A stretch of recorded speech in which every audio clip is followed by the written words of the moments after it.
Donc, comme vous l'avez si bien indiqué, donc aujourd'hui nous sommes au deuxième jour de notre programme de visite que nous avons réservé pour la région de Dakar.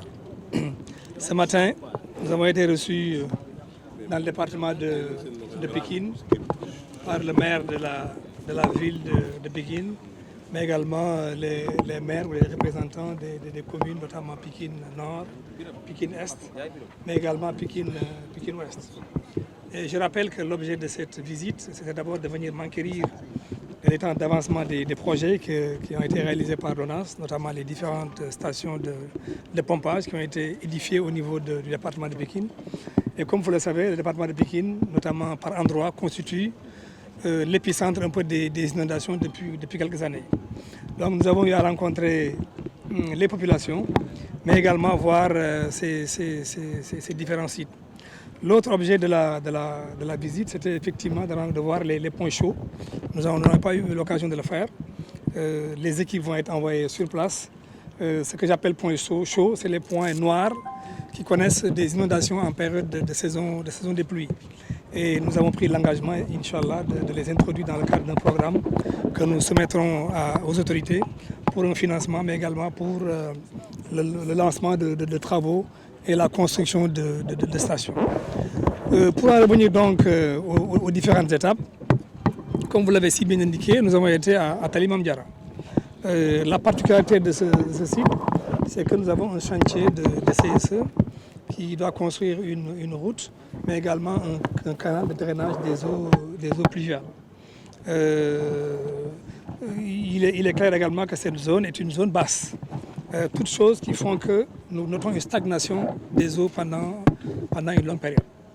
Et c'est un chantier qui est géré par l'APIX et une compagnie de PTP, je pense que c'est la CSE. La décision qu'on a prise sur place, c'est d'accompagner les populations, notamment le maire de la commune, par un système de pompage qui va se faire assez rapidement. Nous avons pris cette décision-là. Maintenant, le règlement global de cette question se fera avec l'achèvement des travaux. L'entreprise nous a donné l'assurance que ces travaux, effectivement, pourront être livrés avant la fin de l'hivernage prochain. Donc nous estimons qu'avant l'hivernage, Inch'Allah, cette question de la stagnation des eaux va être réglée au niveau de Talimam Diara. Mais l'ONAS, je précise, a pris l'engagement d'envoyer des équipes avec des motopompes et un système de flexible qui va effectivement drainer les eaux à travers une station de pompage qui a été construite juste à côté. À la suite donc de Talimam Diara, nous sommes rendus au niveau de Pékin, notamment dans la zone de Pékin Nord, où nous avons été à l'école de Médina, je pense, mais également au niveau de la zone qui ceinture un peu, disons, l'arène nationale. Sur le premier site, ONAS, dans le cadre d'un projet, a effectivement construit une station de pompage, pour laquelle station est quasiment terminée à plus de 90%. Aujourd'hui, le génie civil est totalement livré. Il reste simplement à installer les pompes qui vont arriver incessamment. Et cela permettra d'évacuer les eaux pluviales, mais également certaines eaux usées qui arrivent dans ce point bas qui est connu au niveau du département de Pékin. Dans le cadre de la RSE également, ONAS a pu construire des toilettes pour l'école, qui a mis à notre disposition une parcelle de terrain. Et également, je me suis engagé à accompagner, n'est-ce pas, les élèves de l'école en les appuyant dans du matériel informatique, mais également du mobilier, tel que ça a été demandé par le directeur de l'établissement. Alors, la prochaine étape, l'étape suivante, c'est un peu, disons, le site qui ceinture l'arène nationale. Comme vous le savez, ce site est un peu compris dans la zone des Niayes. Donc c'est une zone assez marécageuse, assez difficile. Et là-bas, le problème que nous avons constaté n'est ni plus ni moins qu'un problème de remontée de la nappe phréatique. On n'a pas un problème d'assainissement, ni d'eau usée, ni d'eau pluviale. C'est une remontée d'eau de la nappe. Et comme je l'ai indiqué tout à l'heure, pour ce genre de questions, deux solutions s'imposent. D'abord, le pompage de la nappe pour réduire un peu le niveau. Ça peut être envisagé comme on l'a fait dans d'autres localités. L'autre solution à laquelle moi j'adhère le plus, c'est un peu la construction de canalisations, de drainage de ces eaux-là qui proviennent de la nappe et qui vont être versées dans nos stations qui sont au niveau de la zone. Les études ont déjà été menées par l'ONAS et sont en train d'être étudiées par toutes les parties. Et comme vous le savez, cette zone est une zone extrêmement importante pour le président de la République, qui a demandé à ce que des projets structurants y soient édifiés, notamment la maison de la jeunesse et de la citoyenneté. D'autres structures également sont en train d'être édifiées. C'est pourquoi l'ONAS a déjà pris toutes les dispositions utiles et nécessaires pour anticiper et faire en sorte que les questions d'assainissement soient prises en charge assez rapidement.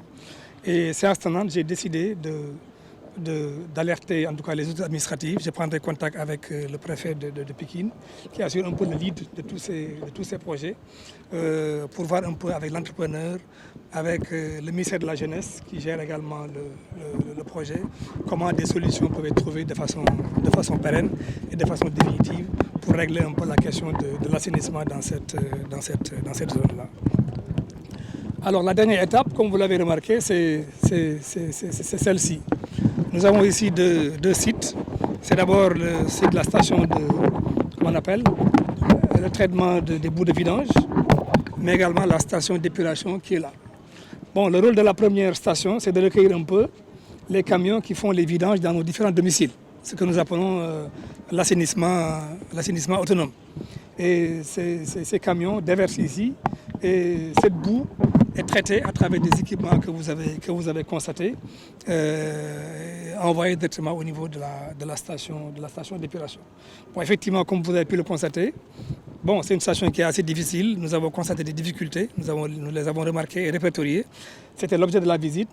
Je pense qu'il y a un besoin d'investissement réel qui est là, notamment renforcer un peu la capacité de cette station-là. Ça, nous y travaillerons avec les équipes. Nous avons une direction de l'assainissement autonome qui s'occupe de ce sujet-là.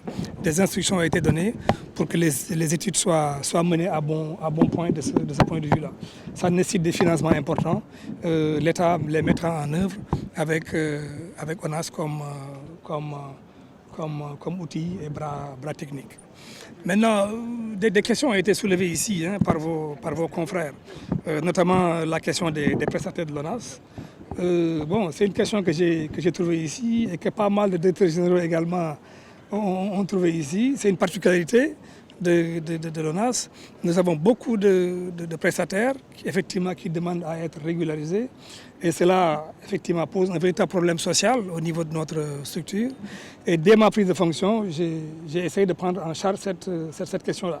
Mais comme vous le savez, bon, le recrutement ne peut pas se faire de cette façon. Nous sommes aussi astreints à des obligations, à des respects de certaines normes, notamment de ratio par rapport à la masse salariale, mais également à la capacité d'absorption de notre société. Mais force est de constater que depuis plusieurs années, il y a un recrutement qui est en train d'être fait de façon progressive, en tenant compte de deux critères, notamment l'ancienneté, mais également la compétence et la performance. Et moi, en tant que directeur général, je vais continuer dans cette lancée. Et il est clair que les prestataires, en tout cas qui se feront remarquer par le respect du travail, par leurs compétences, leur loyauté. Et pour ceci, donc, disais-je, des propositions seront faites pour l'intégration au niveau de l'ONAS. Ça va se faire. Et je comprends aisément leurs préoccupations. C'est une question assez douloureuse, assez difficile. Bon, il n'est pas possible de trouver une solution tout de suite et maintenant. La seule voie, c'est d'aller vers un recrutement progressif. En tout cas, moi, je ferai ce qui ressort de mes compétences pour le faire.